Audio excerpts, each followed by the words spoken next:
People think a stray cat walks because winter leaves him no choice. But some nights he keeps moving because stopping feels even colder. I step through wet stone streets before dawn, not hunting bravely, but measuring which corners still remember a little warmth from yesterday. The frost on these narrow alleys bites my paws first, then climbs deeper until even my shadow seems too tired to follow. Most eyes would call this survival, yet survival is only the surface. Underneath, I am searching for the shape of somewhere that once kept me. A full belly matters in winter, but hunger is simpler than memory, because food can be found again while belonging rarely returns twice. There was once a room with firelight, fogged glass, and evening quiet, where I learned that warmth could come wrapped in another heartbeat. Each night a small hand touched my head so gently that even sleep felt different, as if dreaming itself had finally trusted me. Then one day the door closed without my name in the air, and the silence after it became colder than any season.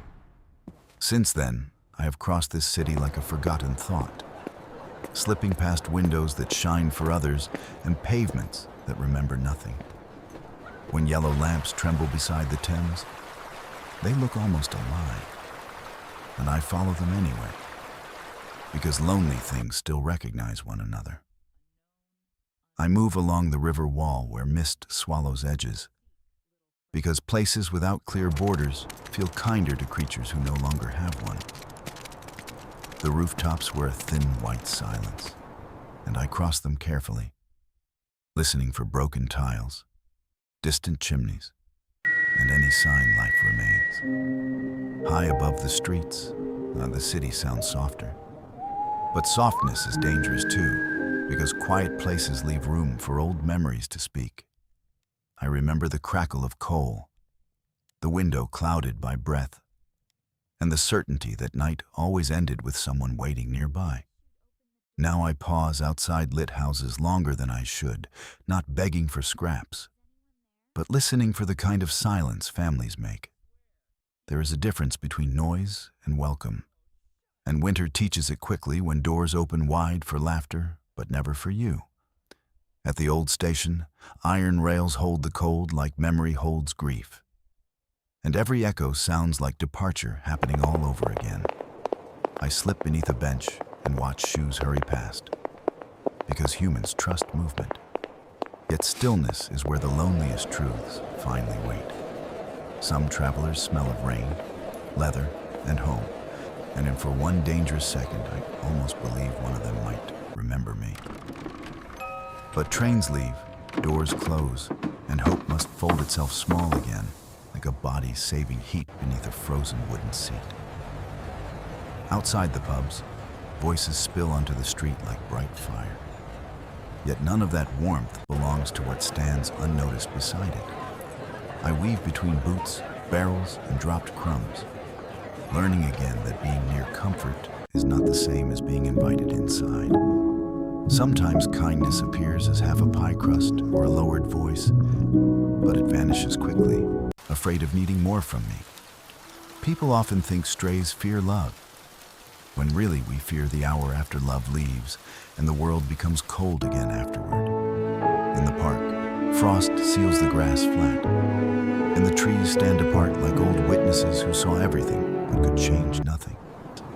The wind moves through the branches with a voice too large for one body, and I listen because grief always sounds familiar. There are nights so cold I cannot tell whether I'm seeking shelter or simply searching for a reason to keep going. My paws carry me forward before my heart agrees, because the body understands survival long after the spirit forgets why it should. Even so, I still check doorsteps, cellar mouths, and laundry sheds, because habit is the last fragile thread tying memory to motion. Animals are said to live only in the present, yet loss teaches us routines that keep circling places where yesterday once fed us. I return to one blue door every third night, though the paint is peeling and the scent I knew has thinned to dust. Nothing answers there except dripping eaves and old brick. But hope is stubborn, and sometimes its smallest form is simply returning again. I curl beneath a narrow stairwell where the wind splits around stone, pretending for 1 hour that the darkness is a chosen room. Sleep comes lightly to creatures who have been left behind, because every dream must keep one ear open for being abandoned twice. When footsteps approach, I do not run immediately. I wait first, because disappointment hurts more when you never gave hope enough time. A hand reaching down can still look like mercy, even after years outside. And that may be the softest danger winter ever keeps. I have learned to read hesitation in shoulders, pity in fingers, and fear in the way people smile without stepping closer fully. The city does not hate me. It simply continues. And indifference is colder than cruelty because it leaves no shape to resist. That is why I follow reflections in shop windows, watching myself move beside coats, bread, candles, and things meant for chosen lives. Glass lets me stand beside comfort for a moment, as if belonging might still be mine when the light blurs enough for me.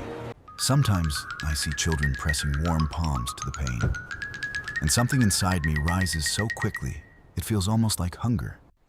But hunger ends when fed. What returns in those moments is older. A memory of being expected, touched, and counted as someone's. Perhaps that is why I keep myself clean despite the cold, licking frost from fur like a habit left by loved ones. To strangers it looks like pride, but grooming is also remembrance. A quiet way of telling the dark I was cherished before. When snow gathers along my back, I shake it off with anger, because surrender often begins as one small comfort accepted too late. I choose broken crates, narrow ledges, and sheltered corners carefully, not because they are home, but because pretending helps me last longer.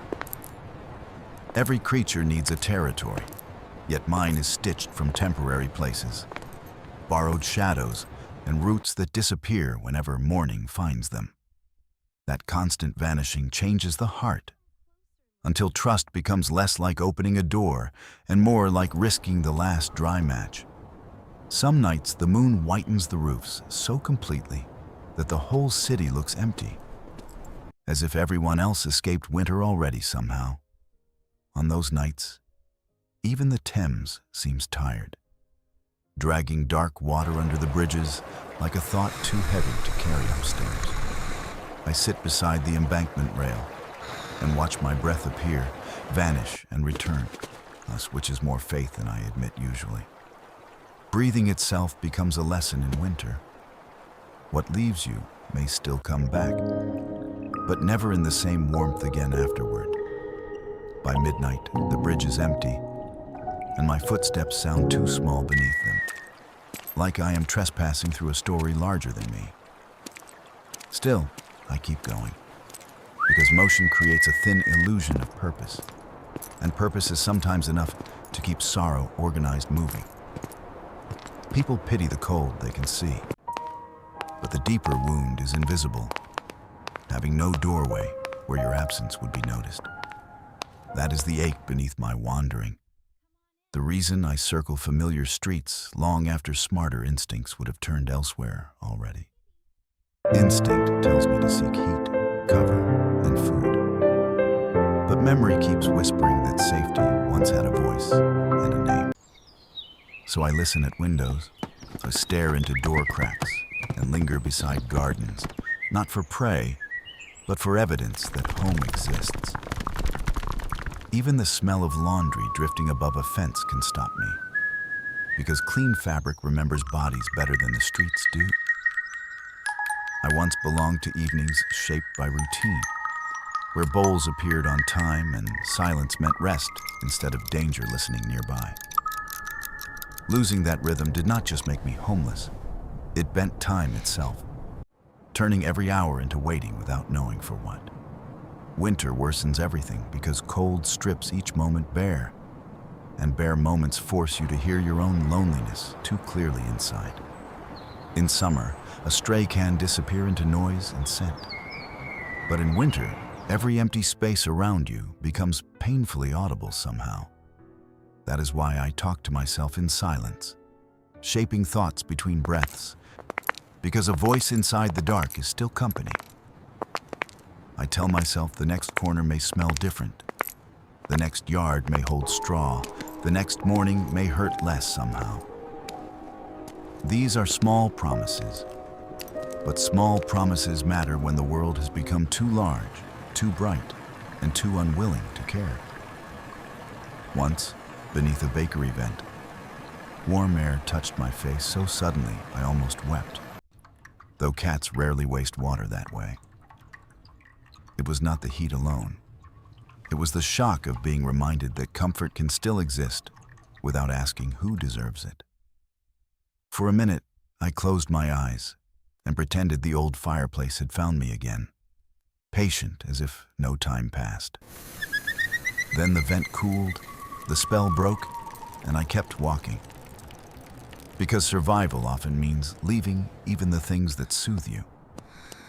I think humans misunderstand endurance, and it is not bravery every time. But sometimes, the simple inability to lie down and disappear quietly. So I cross another lane, another stair, another bridge, carrying myself like a letter addressed to a house that vanished long ago. If anyone saw me truly, they might think I search for shelter. But what I really search for is recognition again somewhere. Not to be admired, not even rescued, only to be met by a gaze that says, your return still changes this place. Because the cruelest part of being left is not the leaving itself, but learning the world continues perfectly well without your shape. That lesson follows me through every frozen garden and lamplit quay, whispering that invisibility can settle over a life like snow quietly. Yet some stubborn ember remains in me, be the part that still lifts its head when a curtain moves or a latch clicks. Hope does not always shine brightly. Sometimes it survives as a reflex, a small turning of the body toward possible kindness nearby. That reflex has kept me alive, though it has also broken me, because every unanswered chance leaves another hairline fracture inside trust. Still, I would rather ache from hoping than freeze into numbness, because numb creatures stop looking, and stopped looking is nearly gone. Near dawn, the sky pales over the Thames, and the city softens enough for me to imagine forgiveness where none was promised. Morning never gives me back what I lost, but it does loosen the night's grip. And sometimes that mercy is enough anyway. I find a sheltered step, tuck my paws beneath me, and then watch smoke rise from chimneys like other lives, exhaling safely indoors. There is pain in that sight, but also direction, because even longing can guide a creature toward whatever warmth still remains ahead. So when the next night falls across the river, I will walk again, carrying memory like a coal hidden under ash inside. Not because I expect the old door to open, but because some part of me refuses to believe all homes are finished. Maybe belonging is not a place kept waiting exactly as before. Maybe it is simply the moment something living finally lets you stay.